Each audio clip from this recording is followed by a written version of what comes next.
I have this friend who has found her fitness groove, for lack of a better word, over the last year and a half or so.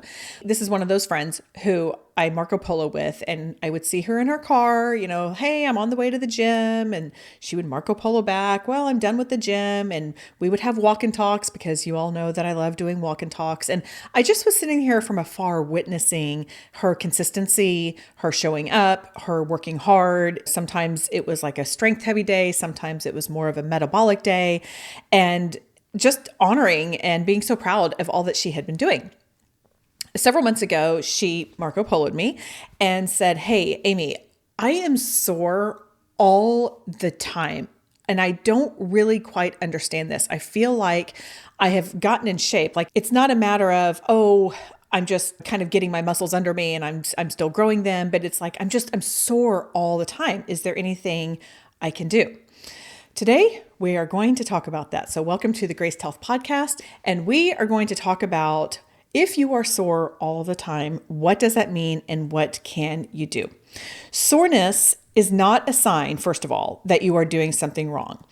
But constant soreness is your body trying to tell you something. So today we're going to try and figure out what that is.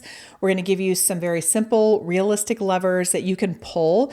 Again, with everything that I say, there's no one magic wand, there's no one magic pill or a magic supplement that you can take that will just cause all of this to go away, but they are different levers that you can consider trying on yourself so you can actually feel good in your body between your workouts and not just during them, because of course we want to feel good while we are working out. So first of all, let's talk about what's actually happening.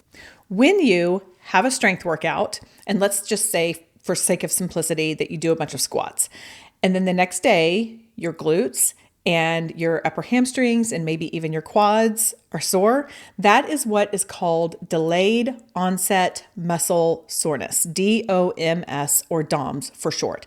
That is normal. That is the result of all of the little tiny micro tears that we have talked about in the microfibers that happen when you are challenging your body. So when you are lifting heavy, like we have talked about doing, or you are doing a lot of repetitions and you find yourself sore the next day, that's because you've gotten those little micro tears, which are good because that means that the repair is what's going to happen next.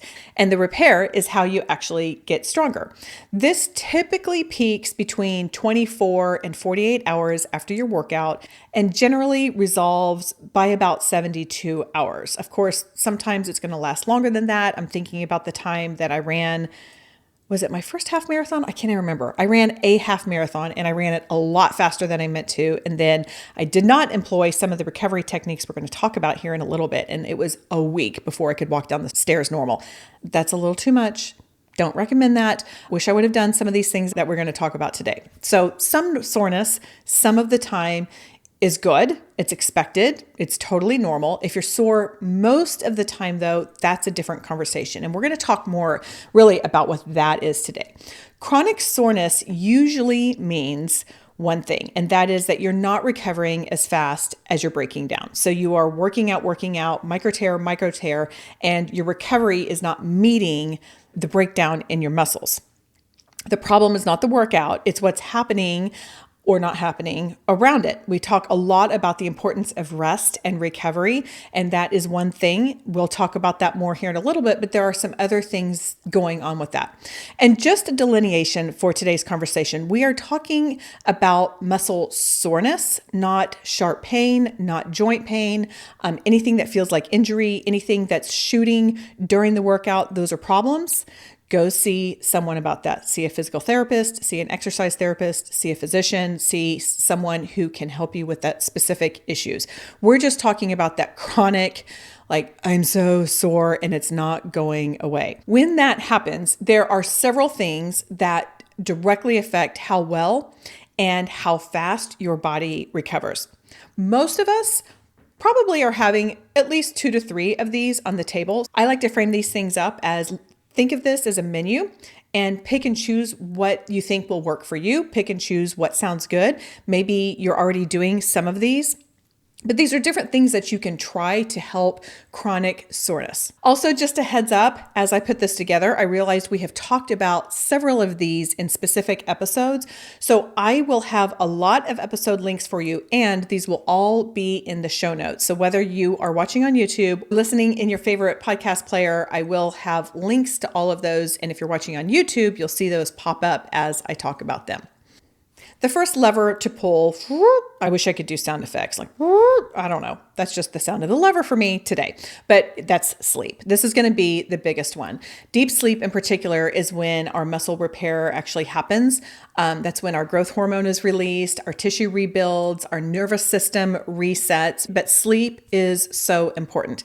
If you are skipping on sleep and wondering why you're always sore, then this is likely your answer. And I know we are in a season where it is just difficult to sleep. I went to bed last night. I think I fell asleep per my watch at 9:47 p.m. and I was wide awake at 11:10. Why? I don't know. But we can have a bad night's sleep despite our best intention.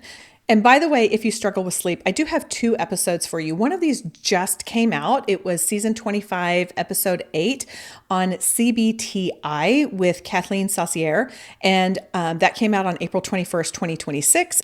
And then sleep coach Morgan Adams came on in season 15, episode 1, and that was called Simple Ways to Increase Your Sleep Quality and Quantity.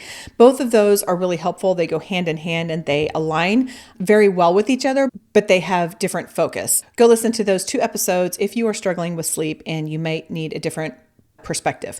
But the perimenopause, the menopause, like, let's be honest, that makes sleep harder. Disrupted sleep is very real. It's just an invitation, let's call it, to start prioritizing sleep.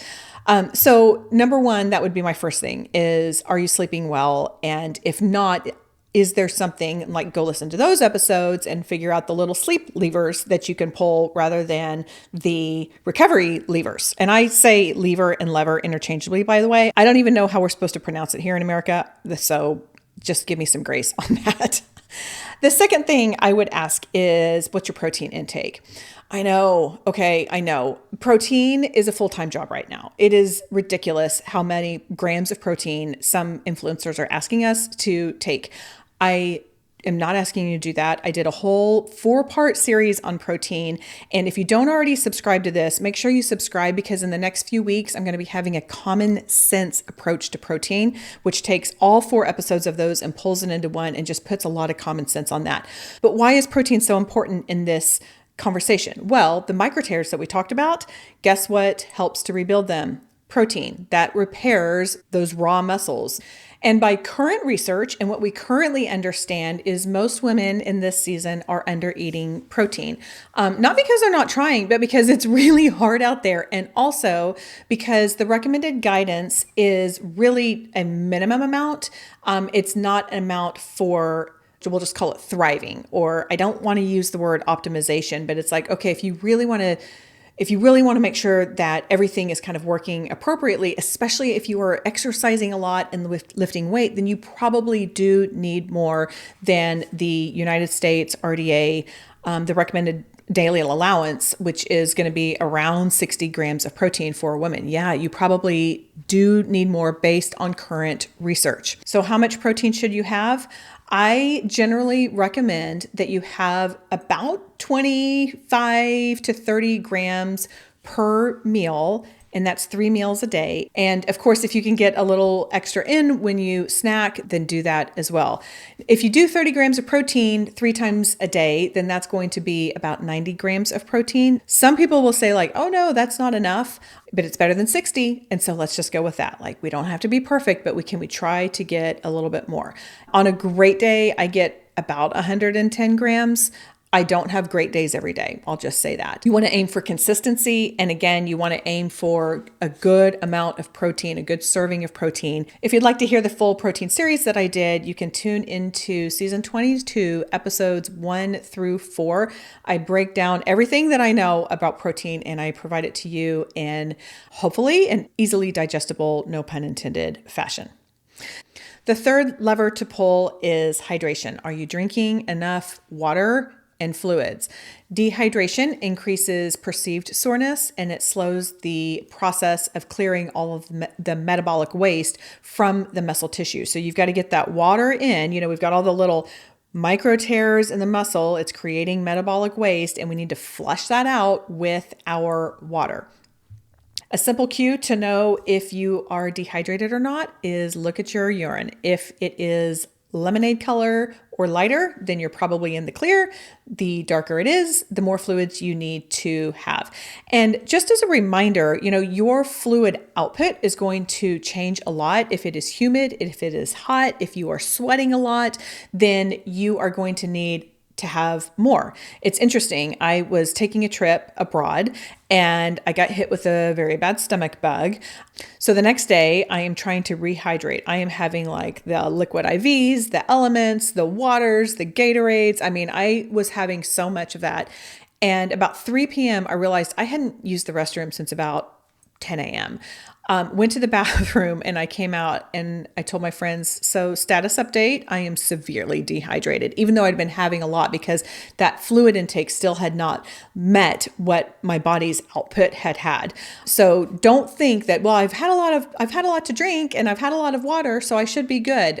Check your urine output and make sure that it is lemonade color or lighter.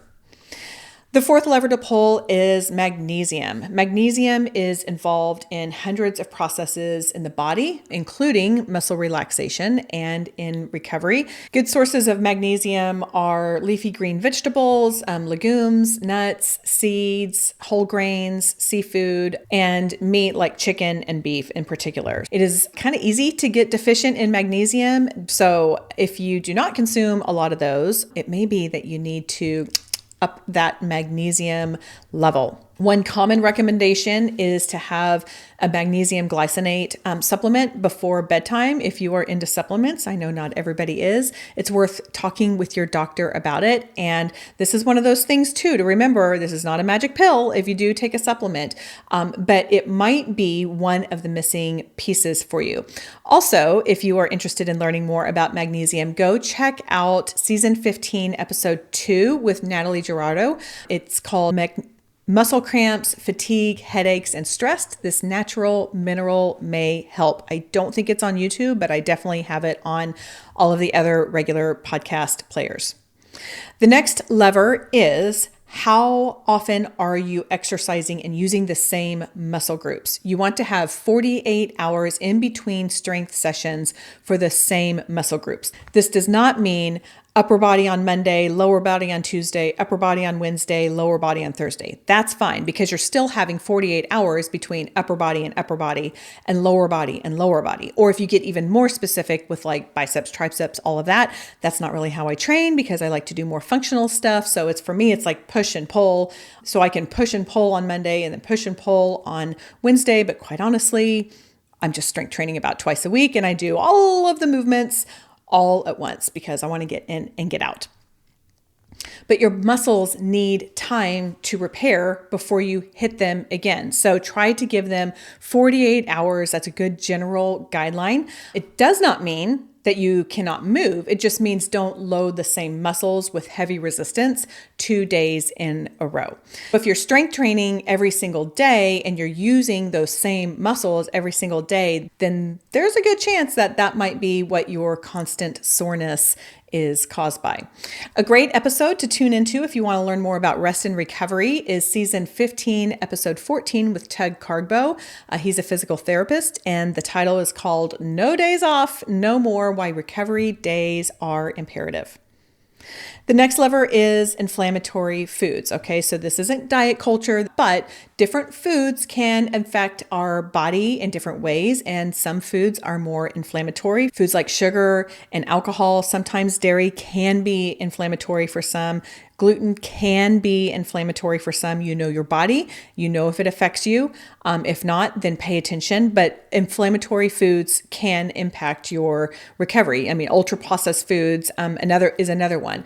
So pay attention to what you're eating. It might be that you need to have some more foods in the way that God gave it to us. And foods that are just nutrient dense, whole, again, how God gave them to us. So that's going to be like your fruits, your vegetables, your fatty fish, your nuts, your seeds, your olive oil. Those are the types of foods that can be anti-inflammatory. Alcohol in this scenario is also worth naming because not only is it inflammatory, it also disrupts our sleep. So you're kind of getting like a 1-2 sucker punch with this if you are consuming a lot of alcohol. The last lever is movement. Believe it or not, yes. So gentle movement, gentle recovery can absolutely help in your recovery process. The instinct when we're sore, back up to my half marathon, is to do nothing. I was like, oh, I think I was on the couch. I don't even know what I was doing for so long. That was a long time ago. But the instinct is like, my muscles are sore. I don't want to do anything. I want to protect them. But believe it or not, gentle movement like light walking, stretching, mobility, foam rolling, all of these will help increase blood flow and help clear out all of the things that are kind of staying stuck in your muscles that might make you be giving you that achy feeling or making you feel sore. This is exactly what some of those active recovery workouts are designed for. They are opportunities to continue moving and to help your body recover, not just to get another workout in. It will help you recover from your previous workout so you can have another good one later. You want to do enough to support recovery, but not so much that you add to the load. Those are the individual levers that you can pull that are like my mind first go to. But let's zoom out a little bit. I think it's important to consider this section as well because sometimes chronic soreness might be pointing to something bigger, such as your stress load. Your body does not distinguish between workout stress and life stress, and cortisol is cortisol. You probably know this. If you are navigating a hard season, if you are doing a lot of extra caregiving, if you have suffered a loss, if you have work pressure, relational strain, sleep disruption every night, your recovery capacity is genuinely reduced, and don't discount that. I have been in a season of that, of loss with my dad, and I have been telling my friends I've just been having a hard time getting my feet under me in a lot of different ways, but some of that too is just my body. My body has been under a lot of stress and I'm having to adjust. I've had to do a lot of adjustments in how I move in this season. As my therapist reminded me, this is not a reason to stop working out. She was like, Amy, I still want you moving. I still want you getting some fresh air and some sunshine, but you do not need to be doing the heavy strength training because I've got all of this other load that I don't typically have. And I would say the same thing to you. If you are under chronic stress, it's not an excuse to stop working out, but it might be an invitation to dial back your intensity for a season, let your body catch up, and then see where you are. I feel like personally, I am starting to come out of the heavy blanket of like, I can't move. I don't know what I want to do. And I'm starting to feel like that little pulse of, oh, maybe I'm ready to work out again. Maybe I'm ready to find some community to work out with. So, it can pass. Hopefully it does. But pushing your body even harder when your system is already taxed, that's not what we want to be doing. Okay. We want to listen to our body and meet it where it is.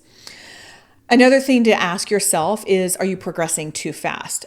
Progressive overload, which is basically taking your weights, taking your reps, and continuing to make it more difficult, whether it is more reps or more weight.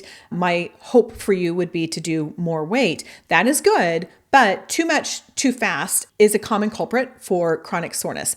The general rule of thumb is you don't want to increase more than 10% of a weight at a time. So if you are used to doing 20-pound weights, then you don't really want to go more than 22 pounds. And that can get tricky, I know, because like if you're doing stuff with dumbbells, it's 20 pounds and then 25 pounds. Just make sure you're good and ready and you feel really confident with those 20s and you lift it up and you're like, that's not enough. That's your invitation to go up some more. And finally, from a bigger picture, I do want to remind you, I know you know that perimenopause and menopause just changes the equation. Recovery genuinely takes longer in this season. Estrogen, which is up and down and all around, or like going, gone. Estrogen has a protective anti-inflammatory role in the body. So as it fluctuates and as it declines, recovery can slow. Again, This is not an excuse to do less. It's just important to recognize that and respond in the way that works for your body. You may not have the same rhythm of workouts that you did 10 years ago. That's okay. The important thing is that you are challenging yourself in the body that you are in now. That is not failure. That is wisdom. This is the gift of aging that we have, is we get to have wisdom in our own body. As we wrap up, I want to make sure that I'm very clear with this. If I didn't make this clear at the beginning, this is not a long list of things you're doing wrong. That's not the point. This is an opportunity to consider the things that we might be able to change, to listen to our body with how it's communicating with us. Soreness is one of the ways that our body communicates with us. When it becomes constant, it's asking for more support, not for more work. As we finish, I'm curious, is there one thing in the list of all of the different things, either more acute or big picture, that you are thinking that might be my problem? If so, if you're watching on YouTube, I want you to comment below. And if you are listening to the audio version just on a regular podcast, then go to the show notes and hit click to text thoughts on today's episode and tell me what you think you might be missing. I love hearing from you. You have no idea what a gift it is when you hear from me. You are not bothering me.